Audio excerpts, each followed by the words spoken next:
Hey guys, Spirit of the Law here. In this video, we're going to look at the Shu's unique siege workshop unit, the War Chariot. If nothing else, this unit immediately grabbed the #1 spot for most dramatic death throw animation in the game, really hamming it up for the judges, and getting some impressive vertical. The unit technically replaces the Scorpion, with Shu then being the only civilization then lacking that basic unit, though we'll also be looking at the alternate and probably unintended way the War Chariots are widely being used at the moment. Superficially, I admit they look a lot like a Chu Ko Nu, basically using the exact same weapon mounted on a chariot, though digging into the unit, I don't find this comparison is very fruitful, as their extra arrows work quite differently in practice. The War Chariot also isn't classified by the game as an archer at all, and instead I do think it makes more sense to start from a Scorpion comparison. Cost-wise, they're actually very similar in total resources, though the War Chariot has a food cost, as well as a bit extra emphasis on gold. Both share an issue of minimum range, and have no melee armor, and even a nearly identical creation time from the Siege Workshop. Where the Scorpion stands out is for its pass-through attack though, whereas the War Chariot aims for a similar effect against large groups of units by firing multiple projectiles, while simultaneously bringing an extra element of speed. While I think the War Chariot was intended to play a similar role overall, in reality you most often see it used as part of a fast castle all-in strategy, and has become even more popular after the War Chariot's recent buffs, giving them more speed and a quicker reload time, which even without any other changes to the Shu has had a very positive effect on their win rate. In terms of some hidden stuff, War Chariots then have a secret +2 attack for every projectile against buildings, whereas on the other hand, take bonus damage from anything anti-cavalry like spears and camels, anti-siege including from eagles and the mangonel line, as well as take a somewhat rare type of bonus damage called heavy siege, with the two most important examples being mangonels and villagers. Notice the eagles and mangonels double dip, having multiple bonuses stacking together, making those particularly dangerous. One of the War Chariot's main defense mechanisms against all those potential counters is its speed, and even without husbandry, it's already slightly faster than a crossbow, and about 50% faster than a Scorpion for reference. In terms of upgrades, like their bonus damage, you have to think of it as a siege and cavalry unit put together, benefiting from siege engineers for +1 range and ballistics at the university, but then also cavalry armor and husbandry at the blacksmith and stable. And like cavalry, they're also healed by monks instead of repaired by villagers. Now though, let's talk about the very quirky way they attack, not just firing multiple projectiles, but having two completely different modes. The first one is called Focus Fire, which fires 5 full-strength projectiles that all have 100% accuracy, and even a bit of pass-through damage. The other attack mode you can toggle into is called Barrage, which fires 9 instead of 5 shots, so it has a lot more damage in theory, but then terrible accuracy and a very high 0.65 dispersion. For reference, an Arambi's dispersion is 0.5, and a Chu Ko Nu has 0.33, so in comparison, a War Chariot's misses really can go just about anywhere. Now, deciding which mode you want in a given situation might seem pretty obvious, but it's not quite as straightforward as using Focus Fire against a single target and Barrage against a large group, and in fact, you could argue it's sometimes the reverse. If we take a straightforward comparison at long range against a small unit, you're getting about 3 times the damage from Focus Fire, which is very intuitive, as the accuracy is pretty important here. The wrinkle is if we try again targeting a very close and large unit, the Barrage mode actually does 70 to 80% more damage over time. Things are likewise just as situational against groups as well. If we just look at the main target of the Focus Fire, you're getting about 50% more damage from Barrage mode, making it seem like the better choice, and matching our intuition. This is greatly complicated by the fact the Focus Fire does a lot of pass-through damage though, while the Barrage mode for whatever reason doesn't. And in this case, if we include the pass-through damage happening to the 2 units behind the Focus Fire target, the Focus Firing is actually doing quite a bit more damage overall. In fact, in Imperial Age, whether or not they even counter equal total resources worth of skirmishers depends on whether or not you switch to Focus Fire mode, as in this case, Focus Fire is doing so much pass-through damage, it turns what's otherwise a loss to skirmishers into a win, just because of how tightly packed the skirmishers make themselves in line formation. The point is, it's hard to make sweeping generalizations about when each mode is better, but if you're targeting a single unit like a mangonel you want to focus down from long range, or if enemies are very tightly packed together, then focus mode is probably the better choice. Whereas against buildings, where you probably have close to, if not 100% accuracy, you'll get more out of Barrage mode across the board. So I guess the real conclusion is neither mode is universally better than the other. Next though, we have to take a slight detour and address a bug to watch out for when using the unit. Hopefully this is fixed one day, but as of now, if you have a target and move the unit before it finishes its firing cycle, rather than reset and fire all of its projectiles next time, its next round of firing will only fire the projectiles left over from the interrupted sequence.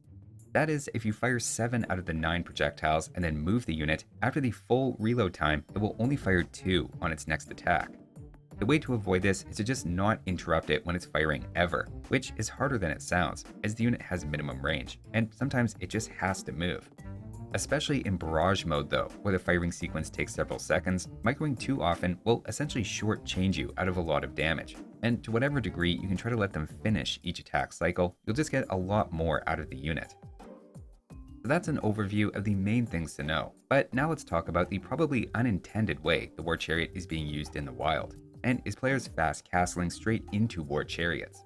I say this is unintended by the devs because I suspect Chu were meant to be played as a standard archer civ, just given their bonuses. And now let's talk about why War Chariots work so well with a very fast castle all-in strategy. The first obvious thing is the unit doesn't require a castle, prerequisite techs, or upgrades to be effective, so it's ready-made out of the box the moment you hit Castle Age and make a siege workshop. For one siege workshop, it then only takes 8 farmers and 9 on gold to sustain production, plus a few extra on wood for farms, houses, etc.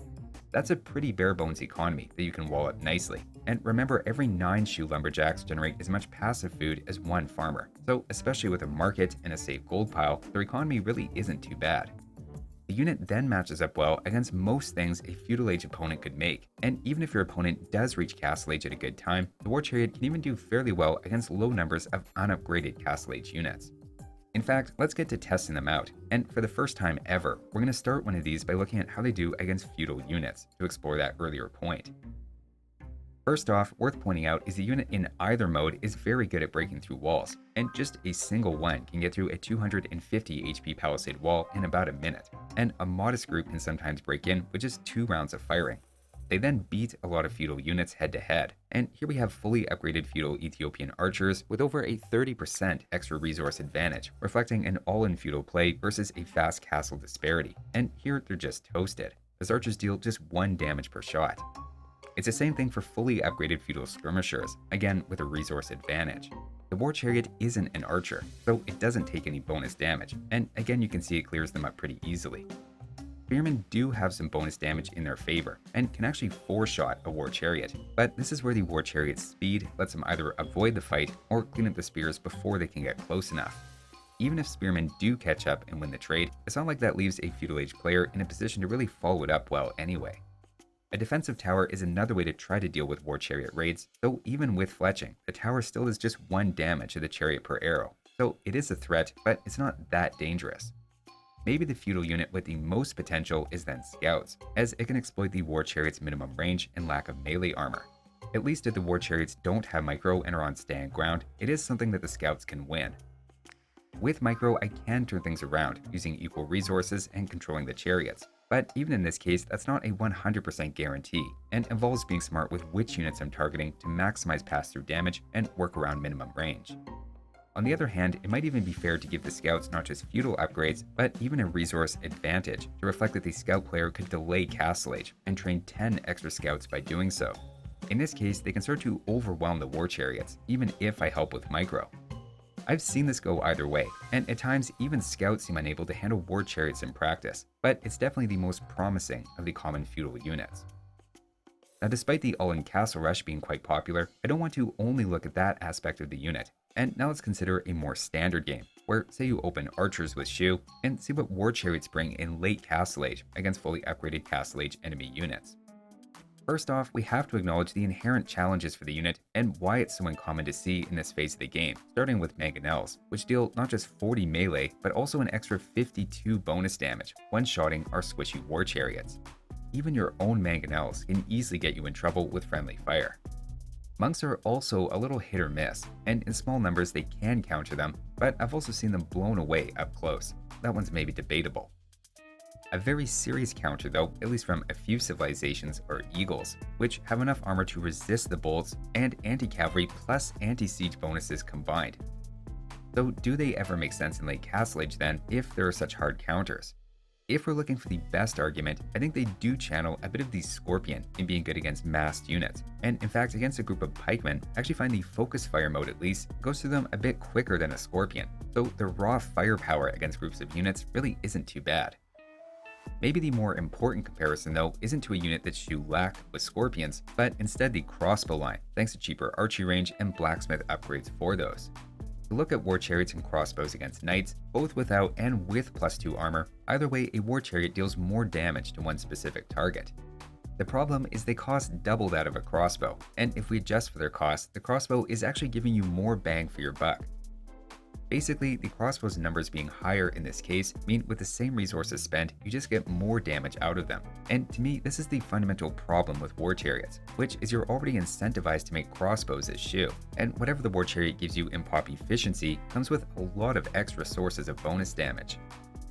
It's a pretty bleak way to look at the unit. It's just a more expensive, buggy, and easily countered unit than the archer line, but it does have one advantage, which is its high pierce armor. Because of that, it actually beats the crossbow line and skirmishers in Castle Age cost effectively, which I think brings us back to the fact the War Chariot is pretty much a Scorpion replacement. And in the same way Scorpions are a bit niche, by extension so are War Chariots in a lot of cases. So with their cheese strat, and I also think more intended role covered, I don't want to dwell on it too long, but we should really touch on the Imperial Age. Here, Chu have a very relevant unique tech called Bolt Magazine, which increases the number of arrows fired by 2 in focus fire mode and 3 in barrage mode. This is also of course when you can grab siege engineers, and the final cavalry armor upgrade is an easy one to overlook. Now, a lot of the same results from matchups in Castle Age hold up in Imperial, and we don't have to go through them all, but the comparison to Arbalester is somewhat complicated by the fact that the Bolt Magazine unique tech gives Arbalesters 2 extra projectiles as well, each of which have 3 pierce attack. So again, you feel very incentivized to just use archers as your default support unit, and it's unclear if War Chariot is actually a better alternative. Usually, top-tier archer civs don't suddenly abandon archers for their Scorpion line in the late game, but to ballpark how these things compare in damage output, against this group of cavaliers, I find barrage and focus fire mode for the War Chariot end up being pretty similar, and which is better actually depends on whether we include pass-through damage or not. Either way though, Chu Arbalesters, even with their extra arrows, still lag behind. The problem is this is ignoring their cost, and if we double the Arbalester's damage, as we can make 2 for the price of 1 War Chariot, they become the value play, without a doubt. In Imperial Age, it just feels like that's the story, and it's your classic cost versus pop efficiency trade-off in firepower. There is extra nuance, like the different types of bonus damage, and the fact that War Chariot's high pierce armor lets it tank things like archers head-to-head. But the final point I'll leave you with is just to not underestimate the focus fire mode against bunched up units, as that ability to focus down a specific target in addition to pass-through damage can be pretty scary against groups, even if barrage mode has more visual intimidation. That's the War Chariot though as it stands today, and while it's definitely not a straightforward unit by any means, hopefully that helps you get a bit better sense of how it works and why it's being used the way it is, and not as often in the way it was probably intended. Thanks for watching guys, and I'll see you next time.